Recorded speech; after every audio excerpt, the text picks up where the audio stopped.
Shalom semuanya. Pada kesempatan ini saya akan memberikan pesan firman Tuhan yang sangat keras untuk semuanya. Baik untuk sahabat saya yang ada di grup intermediate dan juga saudara yang ada di dalam grup pemuritan di Big Internet, termasuk Anda yang dapat menyaksikan video saya di channel YouTube kami. Pembacaan firman Tuhan yang saya lakukan masih berada di kitab Samuel. Jika pada video sebelumnya saya memberikan pesan yang luar biasa dari teladan seorang Hana, maka pada kesempatan ini saya akan memberikan peringatan kepada kita dari firman Tuhan terkait dengan pembacaan firman Tuhan yang saya lakukan di kitab Samuel. Jadi saya masih baca perlahan-lahan dan saya mendapatkan rema firman Tuhan yang luar biasa. Bagi beberapa orang mungkin agak tidak bisa terima ya kalau saya katakan minta tuntunan dari Tuhan ketika mau baca kitab yang mana gitu. Kemarin saya sampaikan di grup Big Internet seperti itu, kalau nanti sudah lulus pembacaan firman secara teratur dari Perjanjian Baru, Matius sampai ke Wahyu, kemudian dari Kejadian sampai Maleaki. Kemudian selanjutnya saya katakan kepada mereka bahwa mereka tidak harus urut untuk membaca firman Tuhan. Jadi minta tuntunan daripada Tuhan mau baca kitab apa kemudian gitu ya. Nah, saya melakukan hal yang seperti ini. Saya mengerti firman Tuhan bahwa Tuhan itu ada di sebelah kanan saya, Tuhan menyertai saya, jadi saya bisa ajak Tuhan ngobrol. Sekalipun kemudian Tuhan tidak menjawab saya audible secara suara, tapi Tuhan kan bisa taruh sesuatu di dalam hati saya sebagai tuntunan. Dan ketika saya ingin melanjutkan pembacaan Alkitab saya, hati saya terdorong untuk membaca kitab Samuel, dan luar biasa rema yang Roh Kudus berikan kepada saya sangat luar biasa. Nah, kita akan masuk pada pesan video kali ini. Jadi setelah kisah Hana, saya mendapatkan pelajaran yang luar biasa sekaligus menjadi peringatan bagi diri saya. Saya percaya juga termasuk kepada saudara yang mengaku orang Kristen gitu ya. Saya belajar dari Imam Eli. Nah, Imam Eli ini sudah lama, sudah puluhan tahun menjadi imam bagi orang Israel. Imam Eli memiliki dua orang anak, yaitu Hofni dan Pinehas. Sudah sejak lama, saya ceritakan saja supaya lebih mudah Anda memahaminya. Tetapi nanti kalau memang Anda sungguh mau belajar tentang kisah ini, Anda bisa baca di kitab Samuel gitu ya. Nah, tadi saya katakan bahwa Imam Eli ini memiliki dua orang anak, yaitu Hofni dan Pinehas. Nah, tugas daripada imam dan anaknya itu melayani jemaah Israel. Tetapi dalam prakteknya, kedua orang anak Imam Eli ini menghujat Tuhan. Alkitab yang tulis itu. Mereka menghujat Tuhan dan tidak memberikan penghormatan kepada Tuhan. Mereka dengan rakusnya mengambil bagian-bagian yang paling baik dari hewan yang dipersembahkan oleh kaum Israel untuk kepentingan diri mereka sendiri. saya sangat percaya bahwa Tuhan tidak pernah membuat suatu rancangan yang iseng. Nah, demikian juga dengan Imam Eli. Imam Eli menjadi imam yang sudah puluhan tahun ketika itu. Saya sangat percaya bahwa itu adalah atas izin Tuhan. Tetapi dalam prakteknya, tadi saya katakan bahwa ketika bangsa Israel datang mempersembahkan korban di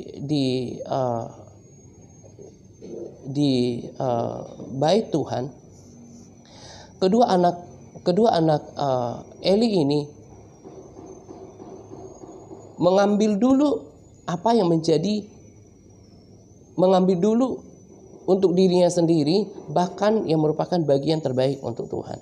Mereka tidak menghormati Tuhan, kemudian berlaku sewenang-wenang terhadap umat Tuhan, terhadap kaum Israel yang datang untuk mempersembahkan korban. Saya akan bacakan ayat-ayat firman Tuhan yang mendukung pernyataan-pernyataan yang saya sudah sampaikan. Di 1 Samuel 2 ayat 29 dikatakan seperti ini. Mengapa engkau memandang dengan loba kepada korban sembelihanku dan korban sajianku yang telah kuperintahkan, dan mengapa engkau menghormati anak-anakmu lebih daripadaku, sambil kamu menggemukkan dirimu dengan bagian yang terbaik dari setiap korban sajian umatku Israel. Dan sangat jahat Hofni dan Pinehas ini. Dan menurut pemahaman saya bahwa perilaku yang jahat ini telah berlangsung sejak lama, dan tidak ada ketegasan dari seorang Imam Eli untuk memperingatkan kedua anaknya. Di ayat lain di 1 Samuel 3:13 juga berkata, sebab telah kuberitahukan kepadanya bahwa aku akan menghukum keluarganya untuk selamanya karena dosa yang telah diketahuinya, yakni bahwa anak-anaknya telah menghujat Allah, tetapi ia tidak memarahi mereka. Jadi tadi di 1 Samuel 2 ayat 29 dikatakan bahwa Imam Eli lebih menghormati anak-anaknya daripada Tuhan. Lalu Imam Eli tahu kalau perilaku kedua anaknya ini menghujat Tuhan, tetapi ia tidak memarahi anak-anaknya. Dia lebih menghormati anak-anaknya, lebih peduli anak-anaknya daripada Tuhan, sementara dia adalah seorang imam yang harusnya menegakkan penghormatan kepada Tuhan, termasuk juga dalam praktek mempersembahkan korban-korban. Tetapi dia lalai. Ini yang kita mau belajar daripada hidup seorang Eli. Dia lebih menghormati anak-anaknya ketika dia tahu, dia dengan sadar menyaksikan bahwa kedua anaknya Hofni dan Pinehas berbuat jahat dengan menghujat Tuhan dengan korban-korban yang dipersembahkan oleh umat Tuhan, tetapi dia tidak memarahi mereka. Dia berkompromi terhadap kejahatan anak-anak mereka. Penghormatan terhadap Tuhan dilecehkan di sini. Bahkan kalau nanti saudara membaca kisah ini selengkapnya dalam Alkitab saudara, ketika bangsa Israel berperang melawan bangsa Amalek, lalu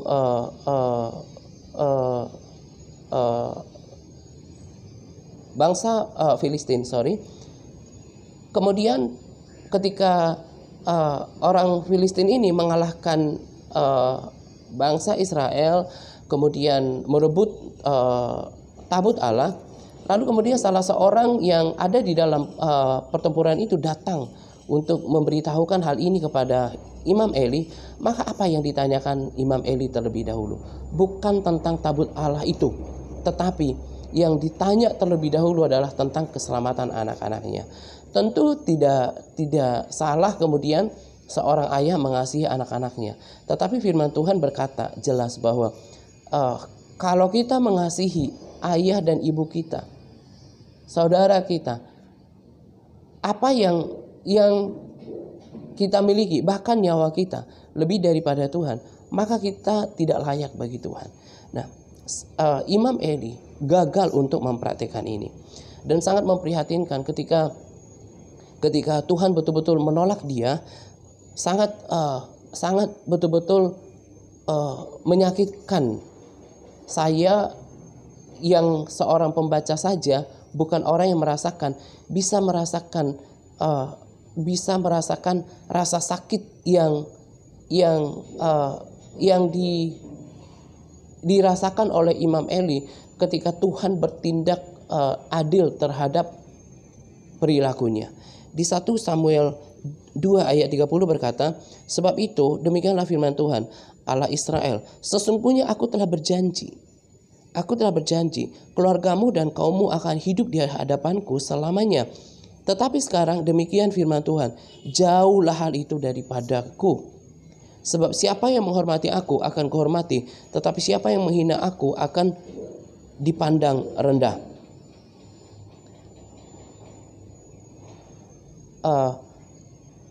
Saya lanjutkan dulu di 1 Samuel 2 ayat 35. Dan aku akan mengangkat bagiku seorang imam kepercayaan yang berlaku sesuai dengan hatiku dan jiwaku. Dan aku akan membangunkan baginya keturunan yang teguh setia, sehingga ia selalu hidup di hadapan orang yang kuurapi. Jadi Tuhan betul-betul menolak Imam Eli. Tadi dikatakan dengan keras bahwa tadinya sih saya sudah janji. Jadi bahasa sederhananya, tadinya saya sudah janji bahwa keluargamu dan kaummu akan hidup di hadapanku selama-lamanya. Tetapi sekarang demikianlah firman Tuhan, jauhlah hal itu daripadaku. Tuhan bukan berarti gak setia loh. Tuhan itu adalah pribadi yang setia. Tetapi kesetiaan Tuhan itu ada syaratnya. Kalau kita tetap berlaku setia, maka Tuhan akan lebih lagi. Tetapi apa yang terjadi dengan Imam Eli? Dalam praktek pelayanannya, dia tidak setia kepada Tuhan. Dia lebih menghormati anak-anaknya, lebih mengasihi anak-anaknya. Dia sudah tahu bahwa anak-anaknya menghujat Tuhan. Dia ketahui itu, tetapi dia tidak memarahi anak-anaknya. Dan Tuhan sakit hati di sini. Tuhan cemburu dengan perilaku Eli yang lebih menghormati anak-anaknya daripada Tuhan. Tadi saya sudah bacakan, saya ulangi lagi ya. Sebab itu demikianlah firman Tuhan Allah Israel, sesungguhnya aku telah berjanji, keluargamu dan kaummu akan hidup di hadapanku selama-lamanya. Tetapi sekarang demikianlah firman Tuhan, jauhlah hal itu daripadaku.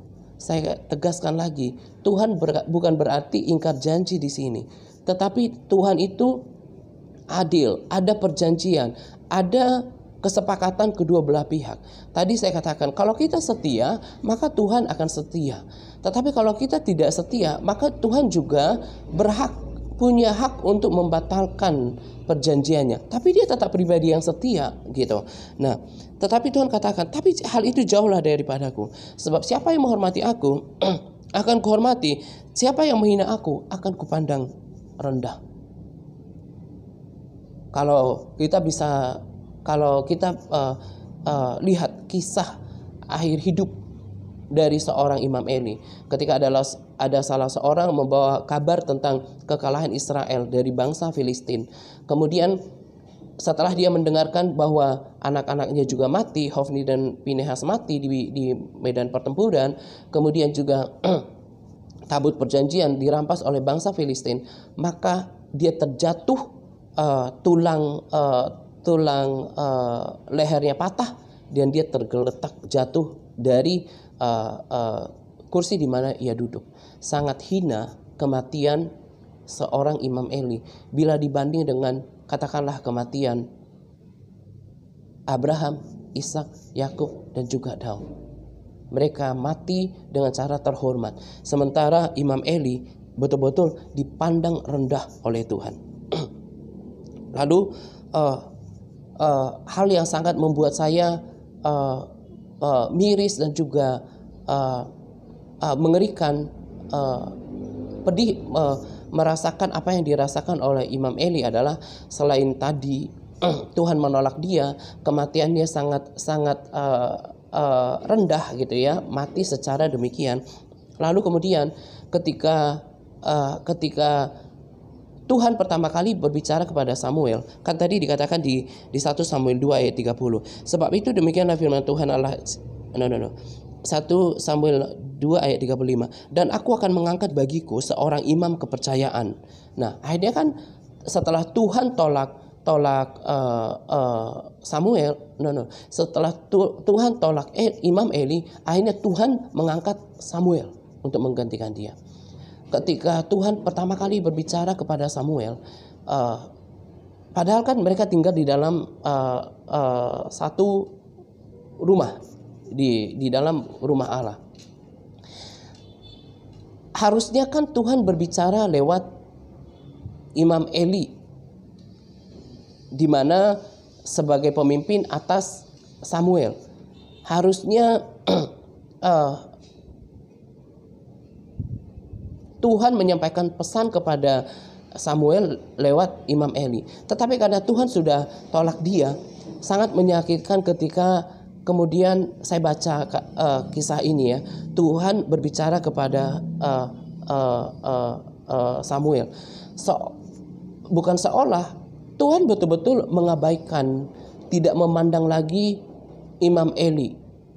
Tuhan berbicara langsung kepada Samuel. Dan gini, oh thank God. Jadi bukan kebetulan kemudian Tuhan berbicara kepada Samuel sampai 3 kali. Sampai kemudian kan Samuel tanya kepada Eli, Bapak memanggil saya gitu, sampai 3 kali. Nah, seolah-olah Tuhan betul-betul gini loh ceritanya, pesannya gini. Jadi harusnya kan bisa saja, Tuhan kan maha kuasa ya. Bisa saja ketika Tuhan berbicara kepada Samuel pertama sekali, Tuhan give him understanding. Berikan dia pengertian kan bahwa akulah Tuhan. Iya gak sih? Bisa saja ketika Tuhan bicara pada Samuel pertama kali, Tuhan langsung buat dia mengerti bahwa itulah Tuhan. Tapi tidak kebetulan kemudian, ya memang tidak kebetulan kemudian Samuel tidak paham kalau itu Tuhan. Emang sih pada saat itu Tuhan jarang berkata-kata pada saat itu. Tetapi harus terjadi seperti itu supaya Imam Eli tahu, sadar bahwa dia sedang dilewatin oleh Tuhan. Betapa mirisnya, betapa menyakitkannya seperti itu. Tuhan langkahin dia, Tuhan langkahin Samuel. Tuhan langkahin Imam Eli dan langsung berbicara kepada Samuel. Tadi saya katakan memang Samuel belum mengerti suara Tuhan saat itu. Tapi apa kurang kuasanya Tuhan untuk kemudian membuat Samuel mengerti bahwa itu Tuhan. Tetapi supaya melalui keadaan ini, Samuel tahu bahwa Tuhan telah tegasin dia, Tuhan telah tolak dia, Tuhan memandang rendah dia. Dia langsung berbicara kepada Samuel kecil tanpa melalui dirinya. Itu sangat memprihatinkan. Ketika saya coba meresapi betapa mengerikan ketika kita tidak menghormati Tuhan. Betapa mengerikan ketika betul-betul Tuhan menolak kita.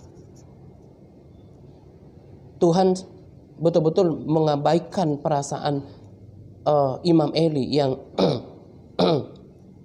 notabene tidak menghormati Tuhan. Ini sangat mengerikan. Dan Tuhan bisa berlaku hal yang sama kepada setiap orang yang tidak menghormati dia.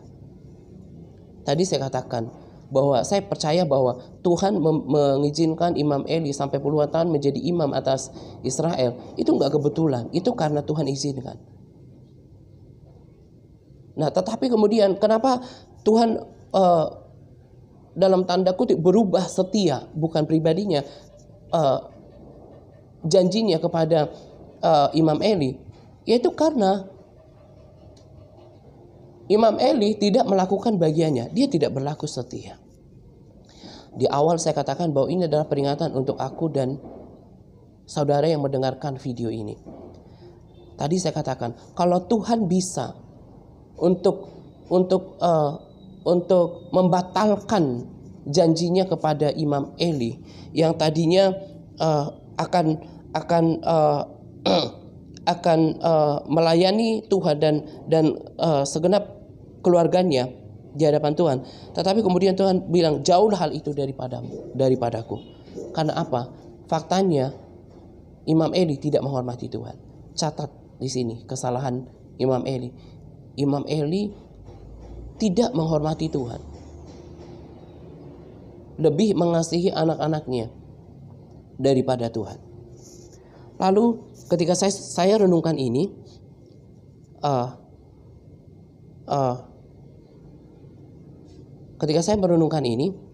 saya teringat oleh kisah-kisah yang lain di dalam firman Tuhan. Saya bagikan kepada saudara untuk meneguhkan pribadi Tuhan ini, perilaku Tuhan ini, karakter Tuhan ini, prinsip Tuhan ini. Saul, kalau saudara baca di Alkitab saudara, Tuhan juga tidak iseng tuh memilih Saul. Tuhan punya rencana untuk Saul. Tetapi kemudian di 1 Samuel 15 ayat 11 berkata, ini Tuhan yang berbicara, aku menyesal karena aku telah menjadikan Saul raja, sebab ia telah berbalik daripadaku dan tidak melaksanakan firman-Ku. Tadinya Tuhan sudah meminta Samuel untuk mengurapi Saul menjadi raja. Tadi saya katakan Tuhan tidak pernah iseng dalam perbuatannya. Tetapi kemudian sama seperti Tuhan menolak Imam Eli. Padahal tadi kan saya sudah bacakan, Tuhan berjanji loh sama Imam Eli, nanti anak-anaknya dan keturunannya, kaum keluarganya akan melayani. Tetapi karena dia nggak menghormati Tuhan, Tuhan batalkan itu janji. Demikian juga terhadap Samuel. Tuhan sudah minta terhadap Saul. Tuhan sudah minta Saul untuk mengurapi dia menjadi raja. Tetapi kemudian Tuhan nyesal sama dia. Karena apa? Dia tidak melaksanakan firman Tuhan. Lalu kisah lain adalah tentang Musa. Sekalipun Musa ini tidak persis sama dengan kasus Imam Eli dan juga Saul yang ditolak mentah-mentah oleh Tuhan. Tetapi sesungguhnya Musa juga ditolak sama Tuhan loh. Penolakannya kayak gimana? Harusnya kan Musa yang membawa bangsa Israel masuk ke tanah perjanjian. Tetapi faktanya enggak. Yang membawa bangsa Israel masuk ke tanah perjanjian adalah Yosua. Tetapi Musa masih diperlakukan berbeda. Dia melakukan keteledoran di hadapan Tuhan. Berbeda dengan kejahatan Saul yang tidak melaksanakan firman Tuhan. Berbeda dengan kesalahan besar Imam Eli yang lebih menghormati anak-anaknya, yang kompromi terhadap kejahatan anaknya. Sudah tahu anak-anaknya menghujat Tuhan, gak dimarahin gitu ya. Kalau Musa kan dia melakukan keteledoran. Tetapi untuk itu pun Tuhan kan udah janji padahal sama Musa bahwa dia akan membawa bangsa itu ke tanah perjanjian. Faktanya Tuhan bisa ingkar tuh, bukan berarti dia pribadi yang ingkar janji, bukan. Kalau kita setia, firman Tuhan kan berkata, kalau kita setia, dia akan berlaku setia. Tapi kalau kita tidak setia, juga Tuhan akan tidak berlaku setia. Namanya perjanjian, ada kesepakatan, ada bagian kedua belah pihak. Kalau kita taat dan setia, maka Tuhan akan melakukan bagiannya. Musa juga udah dijanjikan seperti itu. Tadi itu karena keteledorannya. Imam Eli karena kesalahan besarnya, dia lebih menghormati anak-anaknya daripada Tuhan. Anak-anaknya Hofni dan Pinehas menghujat Tuhan, tetapi dia tidak memarahin mereka. Saul jelas karena ketidaktaatannya. Tuhan kemudian menolak dia menjadi raja atas Israel. Kemudian Tuhan memilihkan Daud menggantikan dia. Kalau lebih daripada dua saksi, maka kebenaran itu sah. Saya sudah bagikan kisah Imam Eli yang ditolak oleh Tuhan, padahal Tuhan sudah janji bahwa dia akan melayani Tuhan dan kamu keluarganya, kemudian Tuhan batalkan itu janji. Dengan Saul pun seperti itu, berhenti, langsung jabatannya Tuhan merobekkan jabatan raja atas dirinya karena dia tidak melaksanakan firman Tuhan. Demikian juga dengan Musa. Apakah dia pribadi yang gak setia? Dia setia, tapi Musa melakukan kesalahan. Nah, sekarang apa pesannya buat kita? Tadi saya katakan ini peringatan penting buat kita, dan ini membuat saya juga gentar. Bahkan bangsa Israel pilihannya kan ditolak oleh Tuhan. Mereka yang tidak taat, bangsa pilihan loh.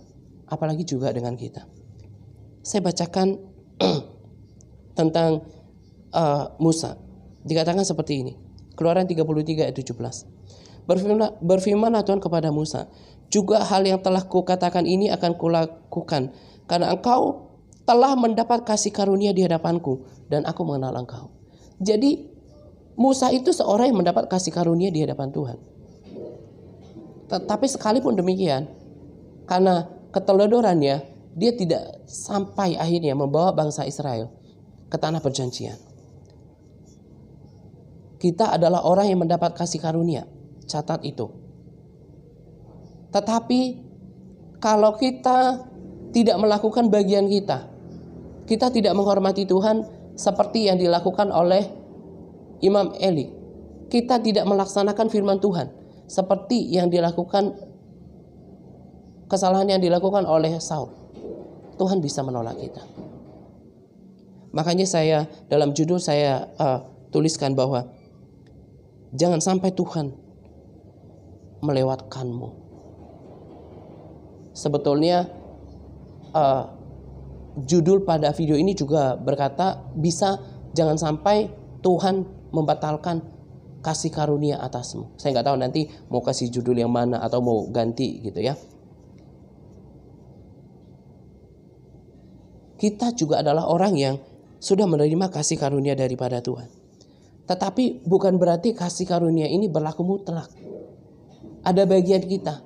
Kalau kita tidak menghormati Tuhan, kalau kita tidak taat kepada perintahnya, seperti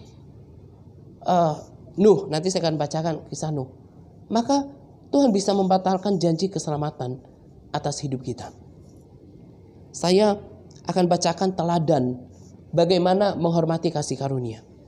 Kejadian 6 ayat 8 tentang Nuh. Tadi saya katakan tentang Nuh. Nuh mendapat kasih karunia di mata Tuhan. Sama seperti kita. Kita menjadi orang Kristen itu karena kasih karunia. Bukan karena kekuatan kita, bukan karena kehebatan kita, apalagi karena kebenaran kita. Sebab di luar sana orang tidak bisa percaya Yesus karena mereka tidak mendapat kasih karunia. Di sini tadi saya bacakan, Nuh mendapat kasih karunia di mata Tuhan. Tetapi kalau Nuh tidak merespons dengan baik, maka Nuh juga akan memiliki nasib yang sama seperti Musa tidak sampai menerima kepenuhan janji Tuhan membawa bangsa Israel ke tanah perjanjian. Sekalipun dalam perjanjian baru ketika Tuhan ada satu kejadian di gunung itu, kemudian Elia menampakkan diri dan juga Musa gitu ya, dan juga yang saya percaya juga Musa ada di surga. Tetapi maksudnya Musa kemudian tidak mendapat kepenuhan janji. Bahwa dia tadinya kan harus sampai bawa Israel ke tanah perjanjian. Faktanya kan enggak. Nah itu kan karena keteledorannya. Saul juga tidak memerintah atas Israel dengan waktu yang seharusnya karena ketidaktaatannya. Nah, tetapi Nuh memiliki sikap dan respons yang baik terhadap kasih karunia itu. Di Kejadian 6 ayat 22 berkata bahwa lalu Nuh melakukan semuanya itu tepat seperti yang diperintahkan Allah kepadanya, demikianlah dilakukannya. Kemudian Kejadian 7 ayat 5 juga berkata, lalu Nuh melakukan segala yang diperintahkan Tuhan kepadanya.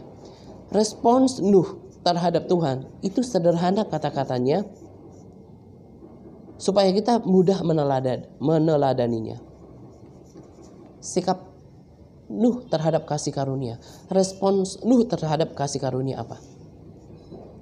Ketaatan total terhadap seluruh perintah Allah. Dia taat terhadap seluruh perintah Allah. Nuh melakukan semuanya itu. Semua. Tepat seperti yang diperintahkan Allah kepadanya. Berarti persis. Gak ada yang diabaikan. Demikianlah dilakukannya. Ada 3 kata ini meneguhkan bahwa Nuh melakukan tepat seperti yang Tuhan perintahkan. Kemudian ini juga diteguhkan oleh Kejadian 7 ayat 5 tadi. Lalu Nuh melakukan segala yang diperintahkan Tuhan kepadanya. Berbeda dengan Saul. Saul pergi berperang. Ketika itu kan Tuhan memerintahkan Saul untuk memerangi bangsa Amalek lewat perantaraan Nabi Samuel. Jelas perintahnya di sana. Kalau saudara baca, tumpas semuanya. Semuanya orang dari anak kecil, semuanya termasuk rajanya juga. Semua ternaknya dihabisin. Tuhan perintahkannya seperti itu. Tetapi Samuel tidak melakukan semuanya. Samuel sih pergi berperang. Dia menumpas anak kecil, orang-orang Amalek. Tapi dia menyelamatkan Agag, raja bangsa Amalek. Kemudian dia tumpas sih ternak-ternaknya, tapi dia menyelamatkan ternak-ternak yang tambun, yang bagus. Katanya untuk dia berkelit dengan ini untuk persembahan buat Tuhan. Bagi Tuhan, ketaatan itu segalanya. Maka sama dengan diri kita. Kita orang Kristen, kita sudah menerima kasih karunia daripada Tuhan. Kita menerima janji keselamatan. Kita akan dibawa Tuhan ke dalam kerajaannya. Tetapi tunggu dulu, itu baru janji. Kita harus melakukan bagian kita. Kita harus merespons kasih karunia itu sama seperti Nuh meresponsnya. Kita harus merespons dengan ketaatan total terhadap seluruh perintah Allah. Jangan cuma ketaatan Saul sebagian. Dia sih pergi berperang, dia menumpas juga orang-orang Amalek, tapi tidak dengan rajanya. Dia menumpas sih ternak-ternaknya, tetapi tidak dengan ternak-ternak yang tambun. Kita berkata Kristen sudah setia ke gereja. Saya mau beritahu Anda, ke gereja adalah hanya salah satu daripada perintah Tuhan. Bagaimana dengan perintah yang lain? Yakobus 1 ayat 10 berkata, barang siapa menuruti seluruh hukum itu, tetapi mengabaikan satu bagian daripadanya, ia bersalah terhadap seluruhnya. Tuhan bisa membatalkan kasih karunia-Nya atas kita. Tuhan bisa membatalkan janji keselamatan atas orang-orang Kristen. Kalau orang Kristen sendiri tidak melakukan bagiannya. Dan itu benar. Matius 7 ayat 21 berkata seperti itu. Bukan setiap orang yang berseru kepadaku Tuhan, Tuhan akan masuk ke dalam kerajaan surga, melainkan dia yang melakukan kehendak Bapakku yang di surga. Jadi cara merespons kasih karunia itu adalah dengan cara menjadi pelaku firman. Itulah yang saya praktekkan dalam kehidupan saya. Itulah yang saya terapkan di dalam pelayanan saya. Saya beritahu, iman tanpa perbuatan adalah mati. Yakobus katakan seperti itu. Sebetulnya ada banyak ayat firman Tuhan yang menegaskan hal ini. Kasih karunia dipilih oleh Tuhan, tidak kemudian lantas diselamatkan tanpa melakukan bagian kita. Menjadi orang yang taat dan menghormati Tuhan. Karena itu, melalui video ini saya mau beritahu Anda, bukan setiap orang Kristen yang akan diselamatkan. Bukan setiap orang yang menerima kasih karunia itu langsung kemudian mendapatkan keselamatan. Enggak. Itu hanya janji. Tuhan bisa membatalkan itu kalau kita tidak menghormati Tuhan. Sama seperti Imam Eli. Kalau kita tidak menjadi pelaku firman, kalau kita tidak menjadi taat, sama seperti Saul yang tidak taat. Saya terberkati dan diperingatkan oleh firman ini. Kiranya Anda juga. Jangan bermegah karena Anda Kristen sejak kecil. Jangan merasa aman karena sudah rajin ke gereja. Tetapi masturbasi jalan terus, onani jalan terus, lihat pornografi jalan terus, mabuk, judi, zina, cabul, perkataan kotor, menggosip, mencaci maki orang, memfitnah, penyembahan berhala, mabuk, merokok, dosa jalan terus, itu akan membatalkan kasih karunia Allah atas dirimu. Karena itu yuk mari kita sungguh-sungguh merespons kasih karunia itu dengan baik, supaya Tuhan tidak melewatkan kita, supaya Tuhan tidak membatalkan kasih karunia itu kepada kita. Saya telah memahami ini dari firman Tuhan, dan oleh tuntunan Roh Kudus saya diteguhkan dengan prinsip kebenaran ini. Saya menjalankan praktek kekristenan seperti ini, dan itu yang saya terapkan terhadap orang-orang yang saya layani. Miris melihat kebanyakan orang Kristen yang belum memahami hal seperti itu, prinsip kebenaran ini. Saya sangat bersyukur kepada Tuhan untuk the vision, kemudian understanding tentang keselamatan ini. Dan saya tidak lelah untuk menyuarakan ini, sekalipun tidak mudah. Karena orang Kristen pada umumnya sudah terbiasa dengan kekristenan yang merasa aman kalau sudah percaya Yesus, udah pergi satu kali ke gereja setiap minggunya. Karena itu, setelah Anda mengerti sekarang bahwa Tuhan juga bisa membatalkan kasih karunia itu kalau kita tidak menghormati Tuhan, kalau kita tidak taat pada Tuhan. Yuk mari bergabung bersama dengan kami dalam pelayanan TRC. Di sini betul-betul diterapkan bagaimana cara merespons kasih karunia itu, supaya janji Tuhan itu menjadi milik yang pasti. Di dalam pelayanan ini, saya tetapkan setiap orang harus baca firman dan menjadi pelaku atasnya. Membaca firman Tuhan dan menjadi pelaku atasnya. Saya ajarkan orang-orang yang saya layani untuk membaca firman Tuhan setiap hari. Diajar membaca firman, diajar menjadi pelaku firman, diajar untuk berdoa, bahkan berpuasa. Sekarang sudah ada hampir 200 orang yang berada bersama dengan saya di grup WA. Ada yang masih pemuritan awal, mereka ada di grup Big Internet. Ada juga yang sudah terus dibentuk, bahkan mereka sudah melayani bersama dengan diri saya.